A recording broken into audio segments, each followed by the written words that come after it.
함께 나눌 말씀의 제목은 마귀의 시험을 물리치다입니다. 여러분, 우리는 금년 2022년을 시작하는 때부터 마태복음을 나누고 있는데요. 예수님이 메시아로서의 정체성이 확인되었던 때가 언제냐? 바로 세례를 받으실 때였습니다. 그러니까 이는 내 사랑하는 아들이요 내 기뻐하는 자라라는 이 확인의 말을 들었을 때 바로 메시아로서의 정체성이 확인되었을 때라는 얘기예요. 그런데 이 말은요, 세례 요한만 들은 것이 아니라 그 주위에 있는 사람도 들었고 또한 다른 존재도 엿들었다는 사실입니다. 제가 왜 이런 얘기를 꺼내냐? 오늘 본문과 아주 밀접한 관계가 있기 때문에 그렇습니다. 예수님이 세례를 받으신 후에 예수님은 성령에 이끌리어 마귀에게 시험을 받으러 광야로 갔습니다. 1절에서 2절을 볼 거예요. 그때 예수께서 성령에게 이끌리어 마귀에게 시험을 받으러 광야로 가사 40일 밤낮으로 금식하신 후에 줄이신지라. 마태는요, 성령에 이끌렸다고 하지만 마가는 성령이 광야로 내몰았다고 기록하고 있습니다. 이렇게 광야로 몰린 예수님은 그곳에서 40일 동안 금식하셨어요. 우리가 금식을 해봐서 알지만 일단은 몹시 힘들지 않습니까? 배고픔은 기본이고 너무나 쉽지 않은 것이 금식입니다. 그러니까 주님은 40일 동안 하셨다고 그러니까 육체적으로는 아주 고갈되었을 것이고 아주 취약한 상태가 되었다는 얘기입니다. 그때 마귀가요, 하나님의 아들인 예수님 앞에 세 가지 덫을 놓았습니다. 그 덫은 사악한 계획된 덫이었어요. 금식한 후에 연약한 그 모습이 그대로 노출된 상태에서 던진 덫이었어요. 그러나 이 시험을 잘 이겨내 모든 피조물의 통치자로서의 정당한 지위를 지키셨고 또한 우리가 시험을 당할 때도 주님을 따를 수 있는 모본을 보여주신 것이 오늘 우리가 읽은 본문이에요. 오늘 우리가 이 본문을 나누면서 함께 은혜를 받고자 합니다. 성령 하나님께서 우리에게 큰 은혜를 주시리라 믿습니다. 먼저 말씀을 묵상하다가 제 마음에 이런 생각이 들었어요. 믿음과 순종에 대한 시험에 대해서 생각해 보았습니다. 이것은 결국 무엇이겠어요? 그리스도인의 삶에서 성장하는 과정이 바로 이것이다라는 것입니다.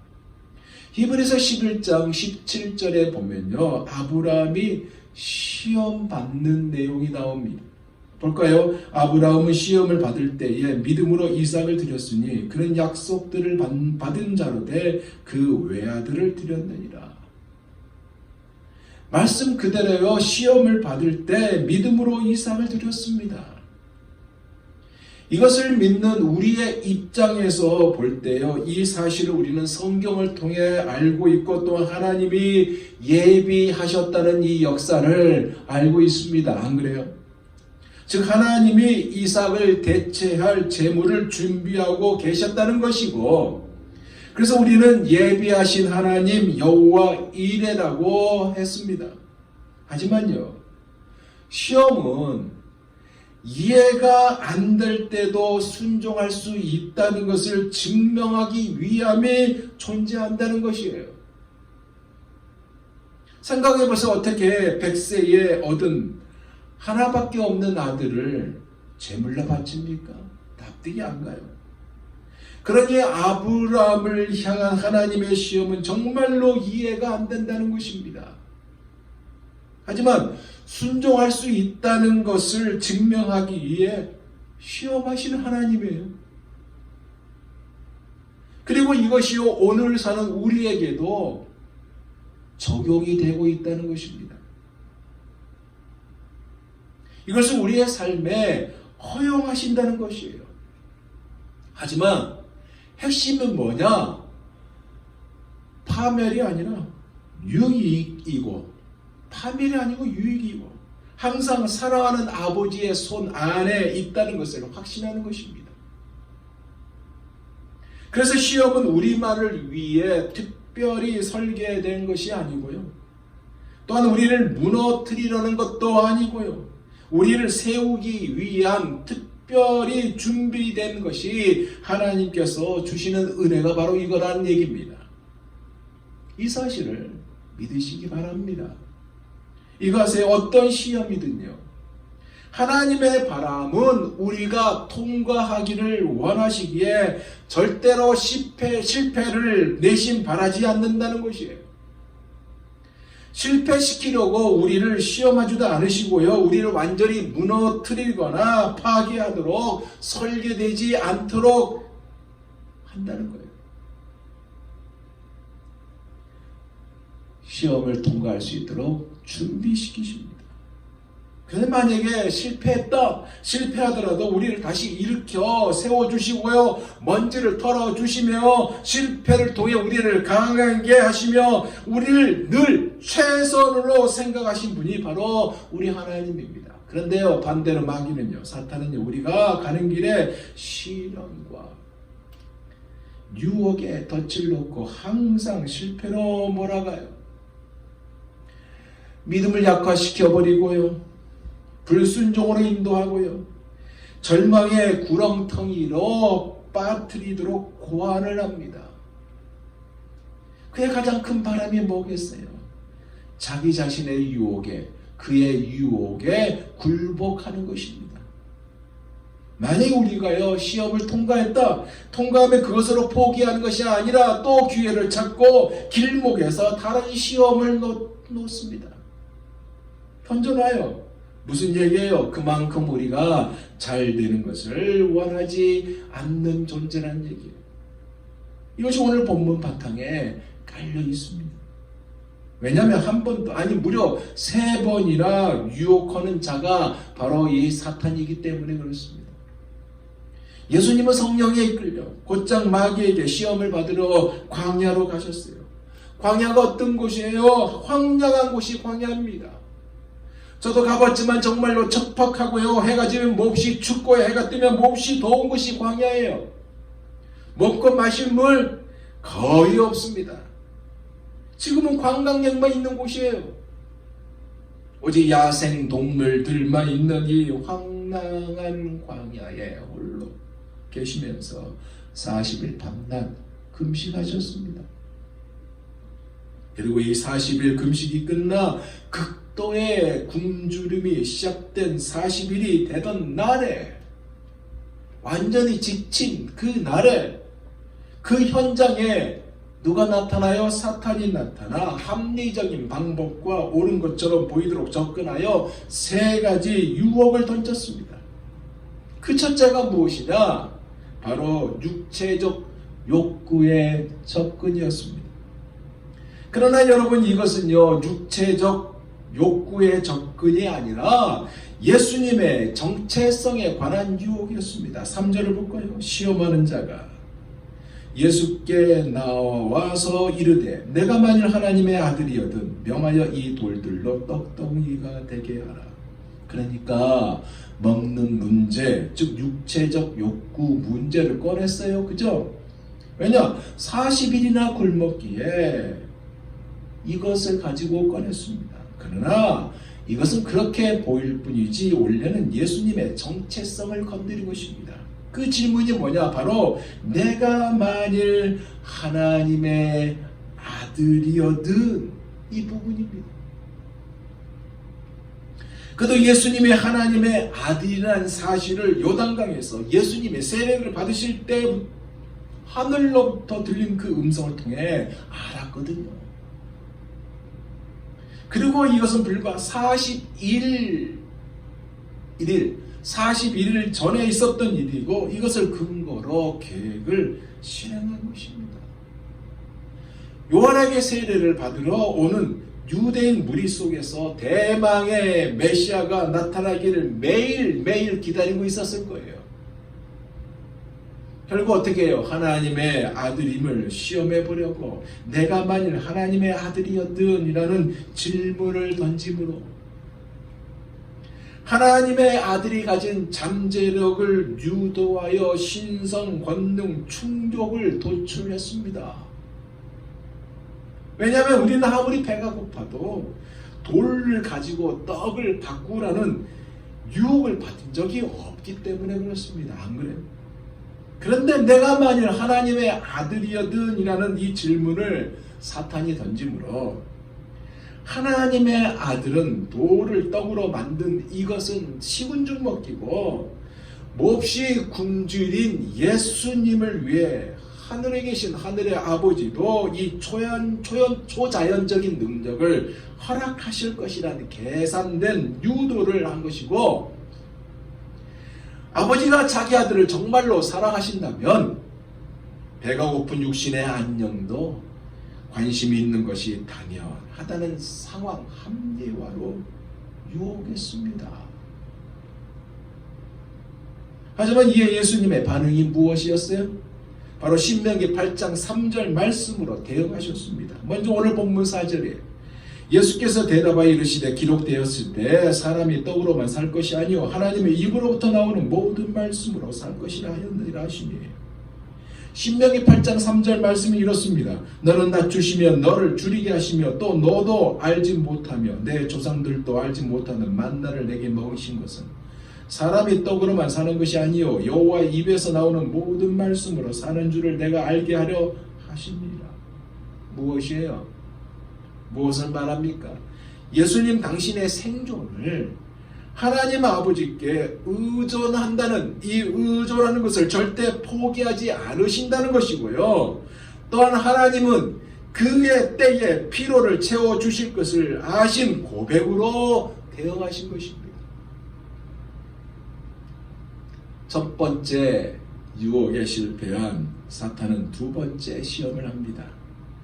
두 번째 시험은 뭐냐? 하나님 아버지의 사랑과 능력을 가지고 시험했습니다. 이 시험은요, 앞의 것과 전혀 다른 것이었습니다. 군중을 끌어모아 순식간에 명성을 떨치고 하나님의 아들로서 마땅히 받아야 할 관심과 경배를 받는 것에 대한 것으로 예수님을 어디로 데려가냐? 예루살렘 성으로 데려가요. 예루살렘에 데려가서 성전에서 예배하는 군중 가운데 정체를 감추고 서 계시도록 했습니다. 그 다음에 예수님을 어디로 데려가냐? 성전 꼭대기에 세웠습니다. 5절입니다. 이에 마귀가 예수를 거룩한 성으로 데려다가 성전 꼭대기에 세우고, 사탄은요 예수님을 성전 꼭대기에 아무데나 세우지 않았을 거예요. 제일 잘 보인 곳에 세웠을 것입니다. 왜냐하면 그래야 자기 목적을 이룰 수 있기 때문에 그래요. 그것이 어디냐? 거대한 성전산 단지를 바치고 있는 남서쪽 모퉁이에 우뚝 솟은 축대벽 위입니다. 이 돌출부에 서면요, 가장 번화한 도로와 남쪽과 서쪽의 성전 입구가 한눈에 다 내려다 보여요. 이곳에 세웠어요. 그곳에서 예수님에게 이렇게 던집니다. 내가 만일 하나님의 아들이어든 뛰어내려라. 이렇게 부추겼어요. 이 말의 의미가 무엇일까요? 내가 만일 메시아라면 하나님이 아래서 지켜보는 군중 앞에서 다치지 않게 보호하실 것이란 그럴듯한 유혹을 던진 것입니다. 그것도 그냥 붙인 것이 아니라, 그냥 부추긴 것이 아니라 시편 91편 11절에서 12절 말씀까지 인용하면서 부추겼어요. 11절은요 두 줄 중 첫 줄만 인용했고, 그리고 12절은 전체를 인용했습니다. 이 말씀에요, 그가 너를 위하여 그의 천사들을 명령하사, 뒷부분을 뺐어요. 그리고 12절, 그들이 그들의 손으로 너를 붙들어 발이 돌에 부딪히지 아니하게 하리로다. 아주 중요한 부분을 뺐습니다. 그것이 뭐냐? 내 모든 길에서 너를 지키게 하심이다. 이것을요 의도적으로 빼놓았습니다. 왜 그랬을까요? 그 이유는 이것을 빼야 자신의 목적을 위한 문장이 되고요. 그러므로 위험행위가 아닌 당연한 일이라는 느낌을 주기 때문에 그렇습니다. 그러나 예수님은 사탄의 의대대로 하지 않았고 하나님의 말씀으로 응수하셨어요. 7절을 볼까요? 예수께서 이르시되 또 기록되었을 때 주 너희 하나님을 시험하지 말라 하였느니라 하시니, 이 말씀은 여러분 신명기 6장 6절의 말씀이에요. 어떤 말씀이냐? 모세가요 이스라엘 민족에게 한 고별 연설이 있습니다.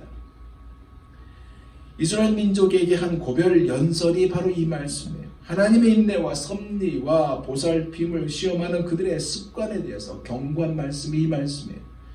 이 말씀으로 사탄을 강하게 질타했습니다. 왜냐하면 이 시험은 결국 하나님을 시험한 것이기 때문에 그렇습니다. 두 번째도 실패했어요. 이제 마지막 세 번째 시험을 한 사탄입니다. 세 번째는요 거두절미하고 자기에게 경배하는 거예요. 그러면 상급을 주겠다고 꼬드겼습니다. 어차피 언젠가 메시아의 소유가 될 것을 알고 있는 사탄이에요. 또한 세상 열국 위에 우뚝 설 영광스러운 자리로 가는 지름길이 이 길임을 알고 있습니다. 그래서 첫 번째와 두 번째를 실패한 그가요 말도 안 되는 말을 던졌는데 그 말은요 비꼬고 비틀고 꼬잔 채 본심을 그대로 노출하였습니다. 내게 엎드려 경배하라. 그러면 천하만국과 그 영광을 주겠다라고 직설적으로 얘기합니다. 8절에서 9절이에요. 마귀가 또 그를 데리고 지극히 높은 산으로 가서 천하만국과 그 영광을 보이르되 만일 내게 엎드려 경배하면 이 모든 것을 내게 주리라. 사랑하는 여러분, 사탄의 이 제안은요 자기 능력으로 줄 수 없는 것입니다. 왜냐하면 하나님 한 분만이 만방을 다스릴 주권을 가지고 계시고 어떤 지배자나 어떤 나라도 그분의 뜻을 벗어나 통치할 수 없기 때문에 그렇습니다. 그뿐만 아니라 언젠가 하나님은 세상의 악한 나라 대신 메시아가 통치하시는 그분의 나라를 세우실 것이고 메시아 나라가 임할 때까지 악한 자의 지배 아래 있게 될 것을 그가 알고 있었기 때문에 이 시험을 던졌어요. 한마디로 뭐냐? 뭐하러 죽으려고 왔느냐 그 얘기예요. 즉 이사야서 53장에 예언된 고난과 죽음을 겪지 않고도 이 열국을 가질 수 있다는 유혹을 던진 겁니다. 왜 이 땅에 오셨는지 그는 알아요. 예수님이 왜 이 땅에 오셨는지 알고 있는 그는 자기 본심을 감추지 않고 마지막 세 번째 유혹 때는 그대로 드러냈습니다. 이에 대한 예수님의 반응이 바로 10절인데 볼까요? 이에 예수께서 말씀하시되 사탄아 물러가라. 기록되었을 때 주 너희 하나님께 경배하고 다만 그를 섬기라 하였느니라. 여러분 이 말씀은 신명기 6장 13절의 말씀이에요. 보세요. 내 하나님 여호와를 경외하며 그를 섬기며 그의 이름으로 맹세할 것입니다. 이 말씀으로 응수하셨습니다. 이 세 가지 계획된 유혹에 실패한 사탄은 물러갔습니다. 이 사실을 마태는 오늘 본문 마지막 절 11절에 아주 간단히 이에 마귀는 예수를 떠나고 천사들이 나와서 수종드니라 라고 말하였습니다. 아주 간단하게 말을 하고 있지만 여러분 여기에 함축된 아주 은혜로운 부분이 있습니다. 그것이 뭐냐? 예수님은 사탄이 마귀가 타락할 때 그를 따랐던 천상의 무리가 아니라는 것이고요. 그리스 로마 신화에 나오는 신들의 존재도 아니라는 것이고, 신인, 즉 온전한 인간이시며 온전한 하나님이시며, 인성 때문에 유혹은 받을 수 있지만 신성 때문에 유혹을 이길 수 있는 능력의 하나님이라는 것을 말하고 있는 것입니다. 사랑하는 여러분, 이렇게 보셨듯이요, 마귀가 할 수 있는 것은 달리 없습니다. 이렇게 하나님이시자 인간이신 예수님은 시험을 통과하셨고 메시아로서의 진정한 정체성과 성육신하신 하나님으로서의 능력을 보여주셨습니다. 사탄이 떠난 후에 그리고 쇠약해진 예수님에게 하나님은 쉼의 은총을 베푸셨고 천사가 수종을 들었어요. 어떻게 수종 들었는지 모르지만 천사들이 아마 음식과 음료를 가져와 심신과 영혼에 힘을 북돋아 드렸을 것이라고 추론해 볼 수 있습니다. 이제 말씀을 마무리하면서, 그러면 오늘 본문이 우리에게 주는 교훈이 있는데 그 교훈이 무엇이냐는 거예요. 첫째로요, 사탄의 유혹에, 마귀의 유혹에 우리가 겁을 먹고 속지 말라는 것입니다. 왜냐하면 어차피 사탄은 패배자이기 때문에, 한 번 패배한 자, 영원한 패배자이기 때문에 그렇습니다. 그러니 겁먹을 필요도 없고요, 속을 필요도 없습니다. 왜냐? 요한일서 4장 4절이 이렇게 말씀하고 있거든요. 들어보세요. 자녀들아, 너희는 하나님께 속하였고 또 그들을 이기었나니 이는 너희 안에 계신 이가 세상에 있는 자보다 크십니다. 아멘. 우리가 누구에게 속하였다고요? 하나님입니다. 그리고 그들을 이겼다고 하였습니다. 예수님이 사탄을 물리치셨어요. 그리고 여러분 안에, 우리 안에, 아니 내 안에 거하시는 성령 하나님, 전능하신 하나님이 함께 하십니다. 사탄의 운명은요, 멸망의 자리로 가는 존재이고 예비된 불못에 더 가까워지고 있는 존재라고 마태복음 25장 41절에 말씀하고 있습니다. 또 왼편에 있는 자들에게 이르시되 저주를 받은 자들은 나를 떠나 마귀와 그 사자들을 위하여 예비된 영원한 불에 들어가라. 그러기에 이기는 것은 우리의 힘이 아니고요, 하나님의 영이 붙드셔서 승리의 편에 서게 하신다는 이 사실을 믿으시기 바랍니다. 두 번째로는 뭐냐? 하나님의 말씀이에요. 여러분, 하나님의 말씀은 살아있어요. 그리고 강력합니다. 우리가 늘 이것을 기억해야 합니다. 여기에서 우리의 필요한 자세가 있어요. 뭐예요? 하나님의 말씀을 의지하는 거예요. 그리고 말씀에 의지하여 나가는 것입니다. 그러기 위해서는 말씀을 읽어야 되고 말씀을 공부해야 되고요, 말씀을 암송하고요, 시련과 유혹에 찾아오면 말씀을 사용하고요, 온전히 여러분의 생각과 마음에 하나님의 말씀이 들어오게 하는 것입니다. 그랬을 때 하나님 말씀의 능력이 여러분으로 하여금 승리를 가져다 줄 것입니다. 세 번째로는 예수님만이 우리의 방패시고 우리를 지탱해 주시는 분이라는 것입니다. 다윗은요, 시편 18편 2절 이렇게 고백하였어요. 여호와는 나의 반석이시요 나의 요새시요 나를 건지시는 이시요 나의 하나님이시요 내가 그 안에 피할 나의 바위시요 나의 방패시요 나의 구원의 뿌리시요 나의 산성이르시로다. 이 고백이 우리의 고백이 되기를 원합니다. 예수님은 어쩌다 시험을 이기시는 분이 아니에요. 자신의 신적 능력으로 우리를 대신해서 시험에 통과하셨습니다. 우리가 예수님의 승리를 공유할 수 있도록 동일한 신적 능력을 우리에게 주시는 하나님의 아들입니다. 그분이 우리의 연약함을 나누시신 것처럼 우리도 주님의 승리를 나누어 누릴 수 있다는 사실을 믿으시기 바랍니다. 마지막 네 번째로는 뭐냐? 유혹에 굴복할 필요가 없다는 것입니다. 바꿔 말하면 우리는 당연히 유혹의 손짓에요 거부할 자격이 있다는 것이에요. 왜냐? 야고보서 4장 7절에 이렇게 말씀하고 있거든요. 들어보세요. 그런즉 너희는 하나님께 복종할지어다. 마귀를 대적하라. 그리하면 너희를 어떻게 해요? 피하리라. 이것은 해도 그만 안 해도 그만 아니라 반드시 해야 하는 것입니다. 그리고 주님이 하시는 것을 보는 것입니다. 아멘. 이것의 구체적인 것이 뭐냐? 유혹에 왔을 때 예수님의 이름을 부르는 것이고요. 능력의 말씀을 인용하는 것입니다. 이것을 만약에 잃어버렸다. 그러면 우리는 다시 유혹에 넘어져요. 그러나 넘어졌지만 다시 주의 이름을 부르며 회개할 때는요. 용서함을 받고 깨끗하게 되어 죄에서 빠져나올 수 있습니다. 그러기에 사도 요한이 요한일서 1장 9절에 이렇게 외쳤잖아요. 만일 우리가 우리 죄를 자백하면 그는 미쁘시고 의로우사 우리 죄를 사하시며 우리는 모든 불의에서 깨끗하게 하실 것이요. 이것을 가슴에 담고 천국을 소망하며 이번 한 주간도 승리하는 저와 여러분이 다 되시기를 예수 그리스도 이름으로 축원드립니다. 기도하겠습니다.